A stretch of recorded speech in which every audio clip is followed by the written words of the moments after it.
Naway pangalagaan tayong lahat mula sa mga nagtuturo ng kasinungalingan at parusahan nawa ng Allah ang mga hindi nagtuturo ng tunay na katuruan ni Jesus upang wala na silang maibulid pa sa impyernong apoy. Amin. A'udhu billahi minash shaitanir rajim. Bismillahirrahmanirrahim. Sino ba ang dapat nating paniwalaan? Si Mr. Raymond Cada ba at ang grupo nila o si Jesus mismo? Ang pananaw kasi nila Mr. Raymond Cada ay Diyos si Jesus. At ang isa na ginamit nilang batayan ay ang kanyang sinabi na ako at ang Ama ay iisa sa John 10:30. Subalit, bakit iba ang pakahulugan mismo rito na Jesus? Na sila ay iisa sa layunin at hindi sa pagkadiyos. Na ito ay patungkol sa pag-iingat ng mga tupa.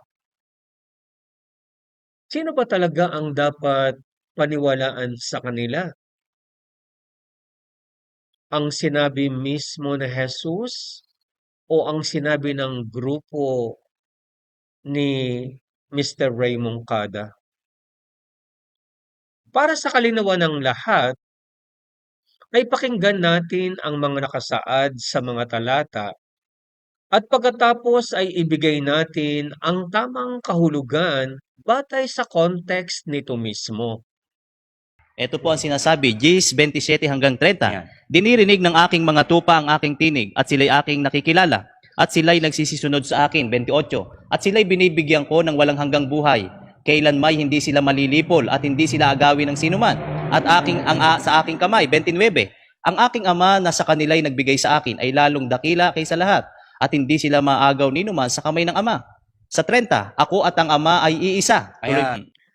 Sa mga talatang nabanggit ay napakalinaw na ang tinutukoy dito ay ang hinggil sa pangangalaga ng mga tagasunod ni Jesus.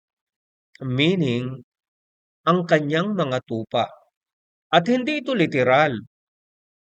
Gayunpaman, para makatiyak ang bawat isa ay alamin natin ang tunay na pakahulugan mismo rito ni Jesus. Bilang katibayan na maling-mali talaga ang grupo nila Mr. Raymond Cada. At ito ay ayon sa Juan 17:11. Ganito natin mababasa. Amang banal, ingatan mo sila sa iyong pangalan. Sila na ibinigay mo sa akin upang sila'y maging isa. Naggaya naman natin na iisa ang bagong ang Biblia. Very clear na sila ay iisa sa layunin. Sa pamamagitan ng pag-iingat sa kawan ng mga tupa.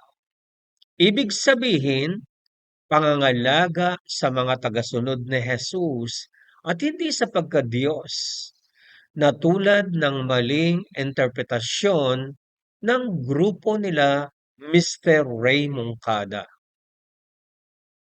Karagdagan pang pagpapatunay hinggil dito ay ang matatagpuan sa Juan 17:21.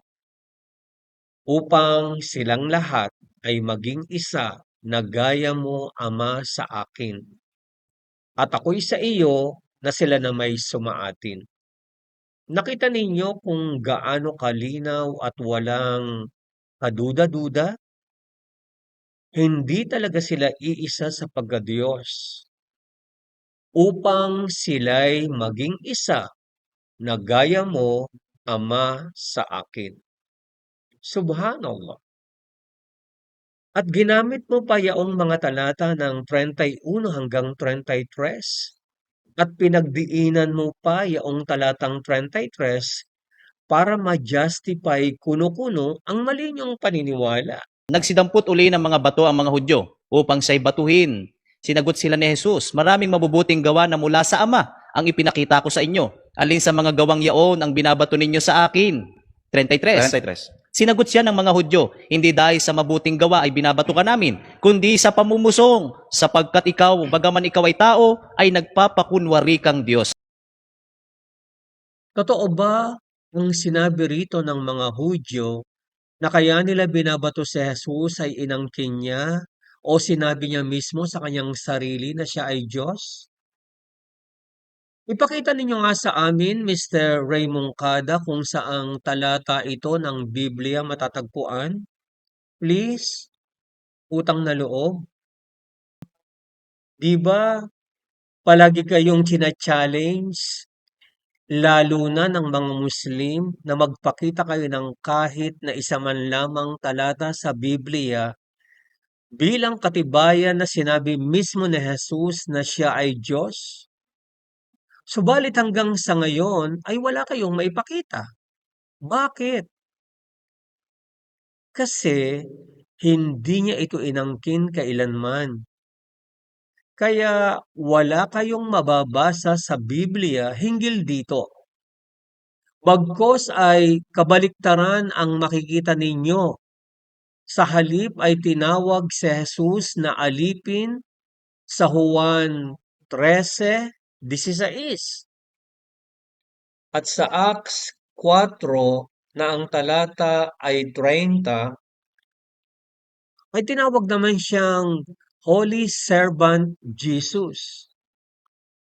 Gayon din sa Acts 3 na ang talata ay 26 ay tinawag siyang Servant Jesus. At hindi kapantay ng Diyos. Sa makatuwid, ano yaong tunay na pakahulugan ng mga Hudyo sa sinabi nilang ito sa Juan Gis na ang talatay 33? Kaya nila ito sinabi ay hindi sila naniniwala na si Jesus ay tunay na sugo ng Diyos. Ang pananaw kasi nila hinggil sa kanya ay isa siyang huwat na Misaya na nagpapanggap lamang na si Berheng Maria sa kanilang paniniwala ay isang mahalay na babae at ang kanyang anak na si Jesus ay isang anak bastardo at hindi talaga isinilang ng malahimala. Nakuha mo ang punto, Mr. Ray Moncada? Bakit hindi mo idinagdag yaong itinugon ni Jesus na kasagutan sa kanila sa talatang 34 at 35 para mabatid ng mga tao kung ano talaga ang tunay na kahulugan ng salitang Diyos dito? Basahin natin ayon sa ang bagong ang Biblia. Sinagot sila ni Jesus, hindi ba nasusulat sa inyong kautusan aking sinabi, kayo'y mga Diyos? Kung tinawag niyang mga Diyos ang mga dinatnan ng salita ng Diyos at hindi maaaring masira ang kasulatan. Yes, ang tinutukoy dito ay ang sa Psalms 82:6. I have said, ye are gods, and all of you are children of the Most High. King James Version. Mga awit 82:6, aking sinasabi, kayo'y mga Diyos, kayong lahat ay mga anak ng kataas-taasan. Sa makatuwid, nasusulat sa kanilang kasulatan na ang mga dinatnan ng salita ng Diyos ay tinatawag na mga Diyos at hindi maaaring masira ang kasulatan. Kaya sa ganitong pakahulugan, si Moses mismo ay tinawag din ng Diyos na Diyos sa Old Testament, na siya ay Diyos kay Pharaoh At ang salita na ginamit sa wikang Greek ay Hotios, meaning God, with capital G, pangtukoy talaga sa tunay na Diyos. And the Lord said unto Moses, See, I have made thee, meaning si Moses, a God, Hotios, to Pharaoh. Exodus 7 na ang talata ay 1.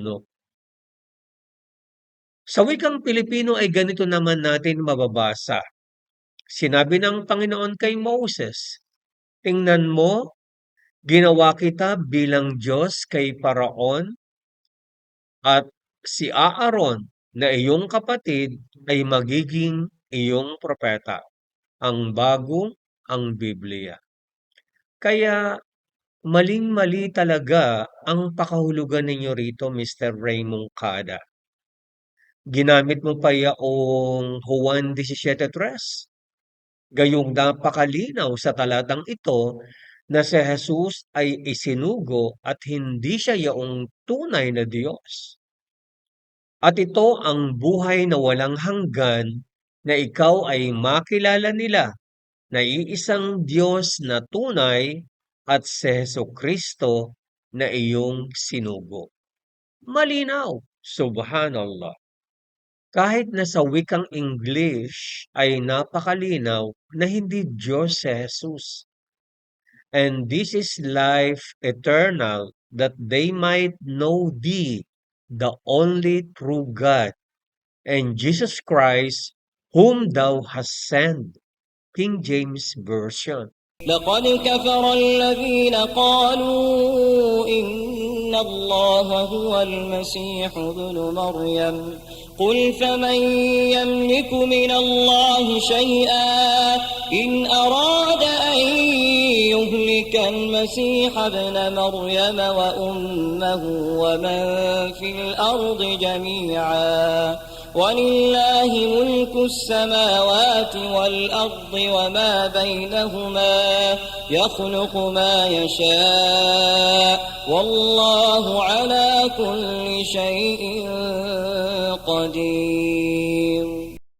Katiyakan, tumanggi at hindi mananampalataya ang mga Kristiyanong nagsasabi na ang Allah siya ang Misaya na anak ni Maria. Sabihin mo o Muhammad sa kanila na mga Kristiyano na hindi inabot ng tunay na kaalaman. Sino sa inyo kung gayon ang magkakaroon ng kahit nakatiting na kapangyarihan laban sa Allah kapag winasak niya ang Misaya na anak ni Maria, ang kanyang ina, at ang lahat ng mga yaong nasa kalupaan ng magkakasabay.